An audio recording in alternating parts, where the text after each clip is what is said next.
Salut tout le monde! Aujourd'hui, petite critique de... Je pense que vous le voyez. Critique de The Flash, ce qui est sorti il y a un petit moment. À la base, c'était prévu de la faire avec ma femme, c'est pour ça qu'on a attendu. On avait vu Flash en même temps que Mission Impossible 7.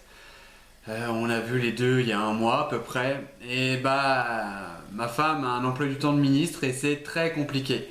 Très compliqué. Du coup, on a eu le temps la semaine dernière, début de semaine dernière, de faire la critique de Mission Impossible. Mine de rien, ça nous a pris 2 heures, hein, le temps de voir le script, d'apprendre le texte, de s'envoyer la réplique.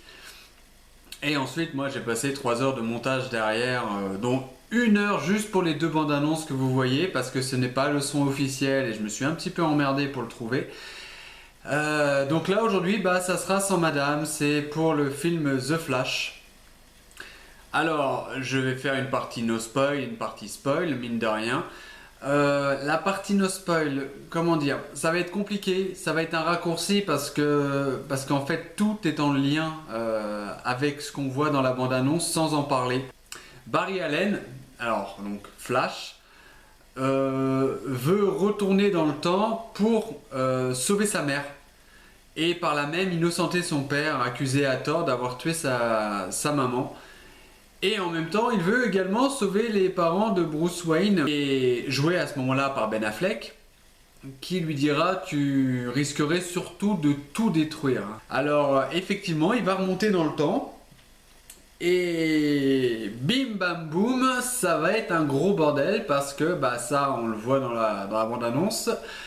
La Justice League n'existe plus, Zod apparaît et du coup il n'y a plus de sauveur pour sauver l'humanité et s'en sortir.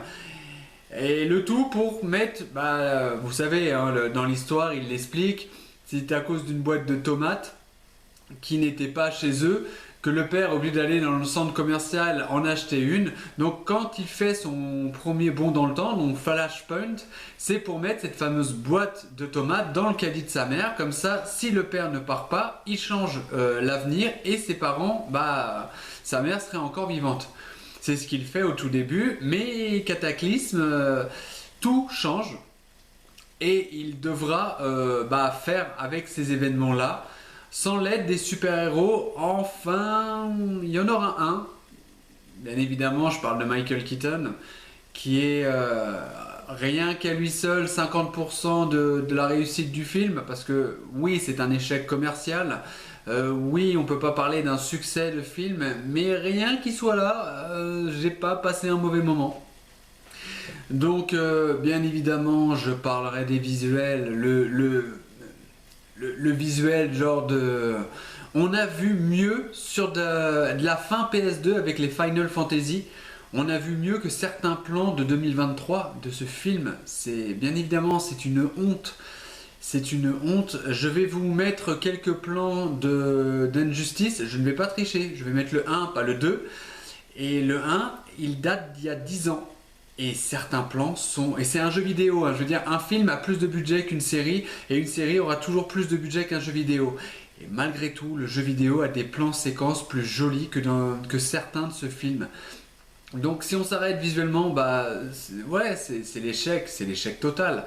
Après, il y a l'histoire, il y a la cohérence, je m'arrêtais pas que là-dessus. Surtout que alors je veux pas défendre le film, mais j'étais déjà au courant avant d'aller voir le film que visuellement c'était une catastrophe. Et au moins ils assument un truc, ils n'essayent pas de te vendre un produit.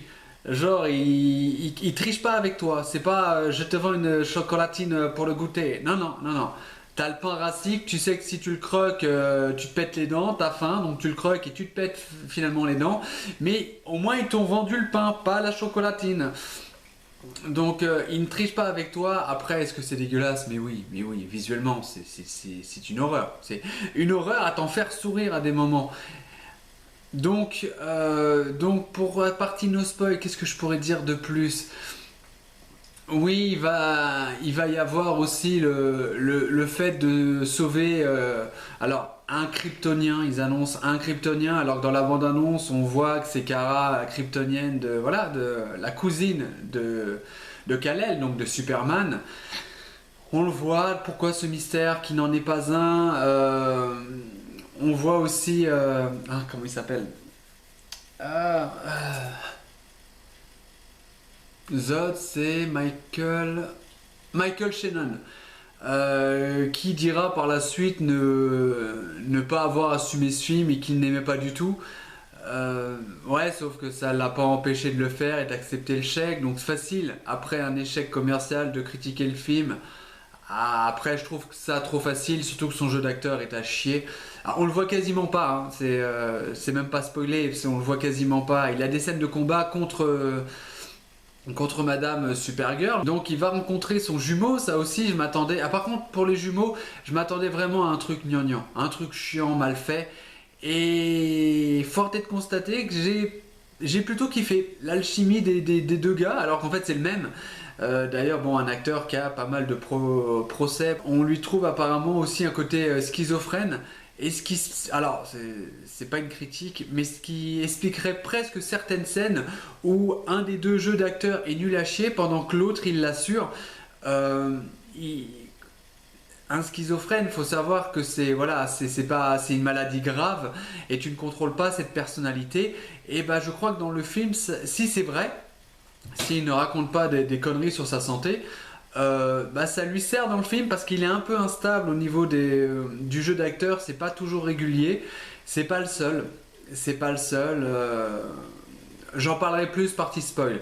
Alors partie no spoil, maintenant mon ressenti, qu'est-ce que j'en ai pensé?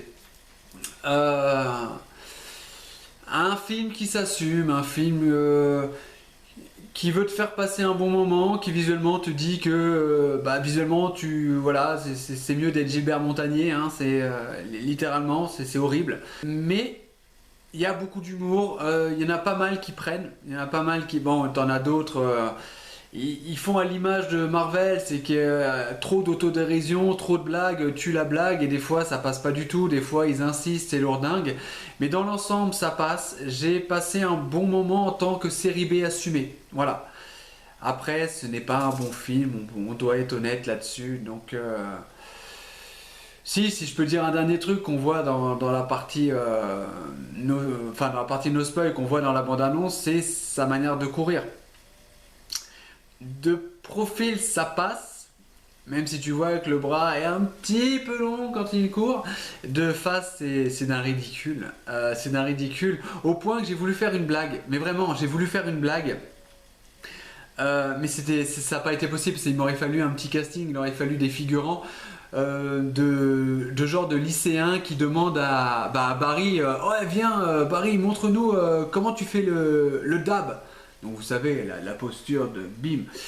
Bah, il essaye de faire le dab et il fait ça, il n'y arrive pas, ah on recommence, puis il fait ça, puis après il demande et puis il se met à courir comme ça. J'avais prévu un truc comme ça qui aurait pu être marrant, ça s'est pas fait, c'est pas grave. Sur ce, on passe tout de suite à la partie spoil, j'ai des choses à dire, allez tout de suite.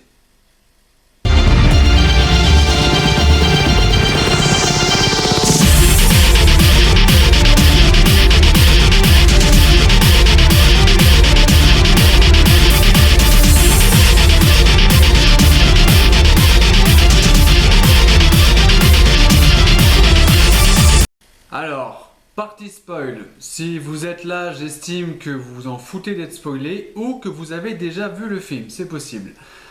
Je vais faire rapide. Barry se retrouve dans une boulangerie comme tous les jours pour il brûle énormément de calories à cause de sa vitesse.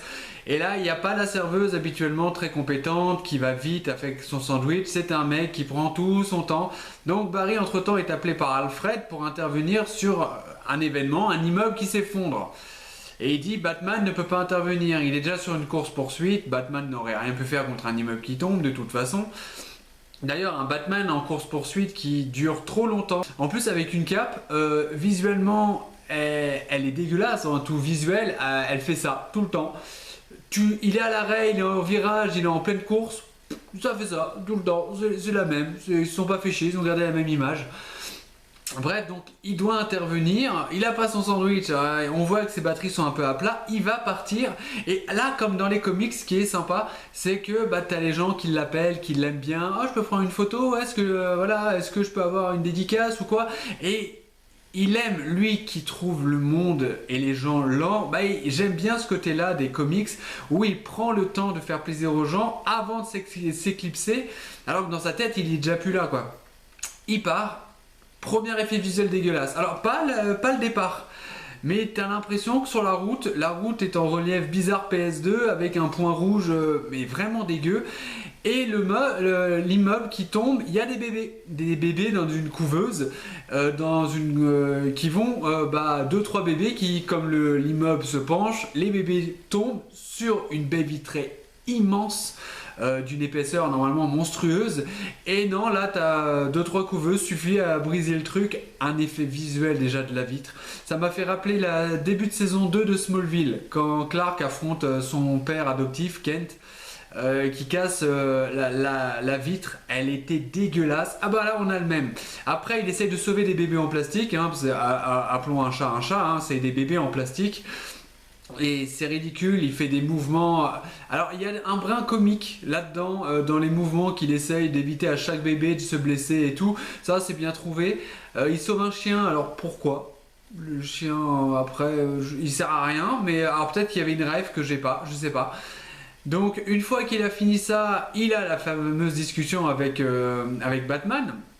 Il y a Wonder Woman qui viendra d'ailleurs faire son apparition pendant 30 secondes avant de repartir. Elle a toujours la même posture, toujours la même gueule, mais en même temps elle est magnifique. Moi je lui demande juste d'être bonne, donc voilà, elle était là.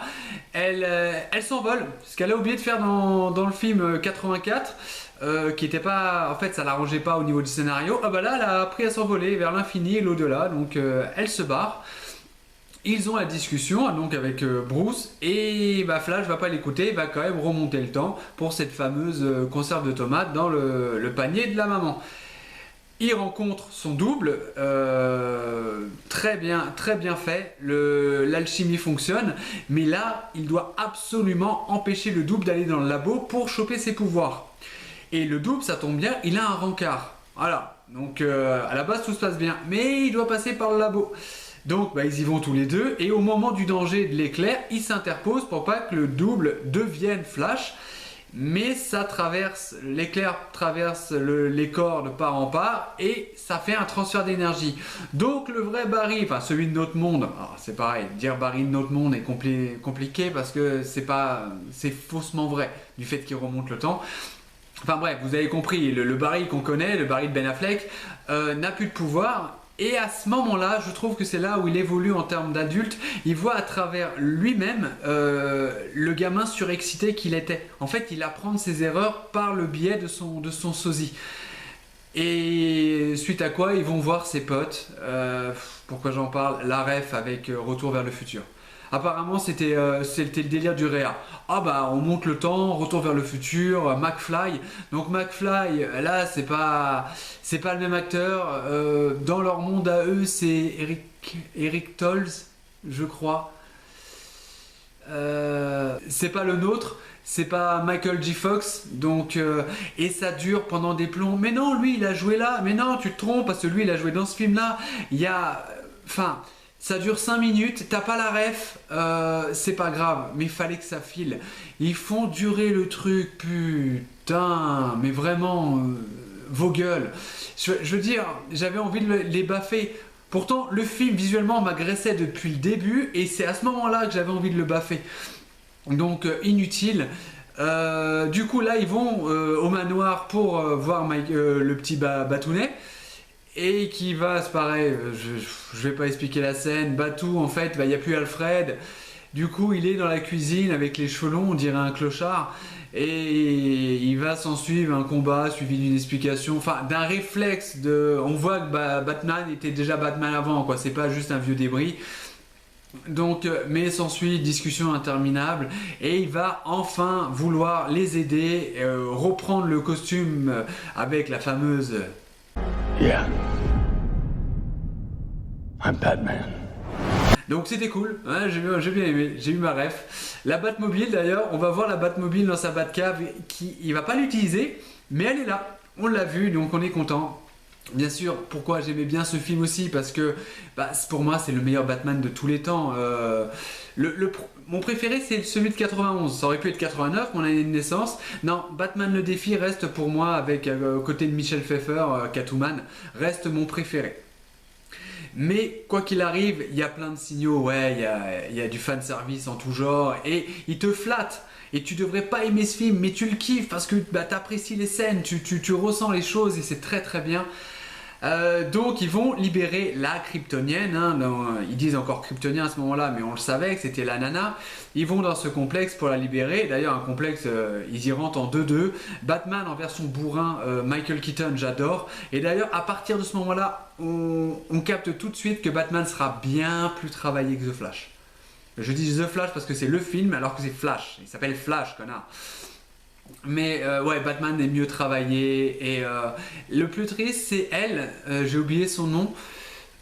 Elle, son problème, on sent qu'elle est impliquée, on sent qu'elle veut bien faire, elle s'est imprégnée du rôle, mais il y a deux problèmes. D'une, elle apparaît pas beaucoup et quand elle apparaît c'est pour des zones des champs de combat et du coup numériquement dégueulasse, qu'elle a très peu de dialogue et elle pèse pas. Mais elle pèse pas. Et quand elle affronte Zod, mais Zod il est creux, mais... Il a osé se plaindre du film, ce bâtard, mais il est nul à chier. Mais il est nul à chier, ses répliques sont fausses, son jeu d'acteur est nul. Il fait juste froncer les sourcils en disant je vais conquérir la Terre. Mais la même version que Man of Steel en 2013, poteau, retravaille ta formule, je sais pas. Ou alors critique pas le film, c'est ce que je disais, c'est trop facile. Donc, suite à quoi, oui, il va y avoir le combat de Supergirl contre Zod. Et tous les autres Kryptoniens affrontent Batman et les deux Flash. Mais ça va pas se passer comme ils veulent, donc ils vont remonter le temps une fois, deux fois, trois fois. Il y a des flashpoints de partout. C'est dégueulasse. Chaque flashpoint est plus dégueu que le précédent. C'est une VFX tellement pas maîtrisée que tu as envie de vomir. Et même là où il devrait y avoir des clins d'œil, ils ont tout raté. Alors le clin d'œil par exemple de Superman joué par Christian Bale, je savais qu'il serait pas là parce que j'avais vu une interview par rapport au fait qu'il disait qu'il s'était entretenu avec Nolan et que de se dire qu'il n'avait pas fait un film mais il avait eu l'opportunité de faire une trilogie, c'était déjà un accomplissement en soi et qu'il fallait pas vouloir revêtir le costume une fois de trop. Donc finalement lui avait décidé, il n'a pas reçu d'offre à ce moment-là, mais il avait décidé de ne pas porter le costume quoi qu'il arrive. Mais ouais, enfin alors par exemple, c'est horrible, mais Val Kilmer, alors on sait qu'il a le cancer de la gorge, mais tu remets une scène de Val Kilmer, du Batman, la meilleure scène de son film, ça passe. Je suis désolé, mais de voir Superman, le caméo avec Nicolas Cage, une insulte, avec les cheveux longs contre une araignée géante. Sérieux? Là j'ai bloqué, mais parce que certains fans apparemment le voulaient. Certains fans ont le droit d'être cons, hein, mais n'importe quoi. C'est le délire du producteur qui avait été Tej à l'époque, qui s'appelait Kevin Smith. Et bon, il a été lourdé. Il arrivera tout de même à avoir son araignée. Je le savais pas. Wild Wild West, le truc de western avec Will Smith. Oui, il y a encore un Smith. Et il a eu son araignée géante, sauf qu'elle était mécanique. C'est un gros délire du n'importe quoi, ça a été annulé. Pourquoi le mettre dans ce caméo? Mettez Christopher Reeve, mais pas avec ce visuel, mettez un vrai passage. Mettez un vrai passage de ses films, ça aurait été beaucoup plus touchant. La cousine, c'est de 84, si je dis pas de conneries, Helen Slater, qui jouait Supergirl, et bah à ce moment-là, vous voulez faire un truc qui fonctionne, elle est encore de ce monde, hein, j'avais vérifié, vous la faites juste aller dans une allée au cimetière, poser des fleurs pour son cousin, en disant, bah toi Superman, je t'ai pas oublié, tu resteras là, en hommage à Christopher Reeve. Enfin, il y avait des moments à impacter le public et les fans nettement mieux que ces choix de caméo à la con. C'est vraiment un délire de cinéphile de merde et ça, j'avais pas envie de le voir. Franchement, c'est la deuxième fois où ça m'a vraiment énervé, où le film m'a vraiment énervé. Parce que jusqu'à maintenant, il se tenait, il faisait pas trop de choix à la con, à part visuel, encore une fois. Mais je vais arrêter de parler du visuel, parce qu'on le sait maintenant.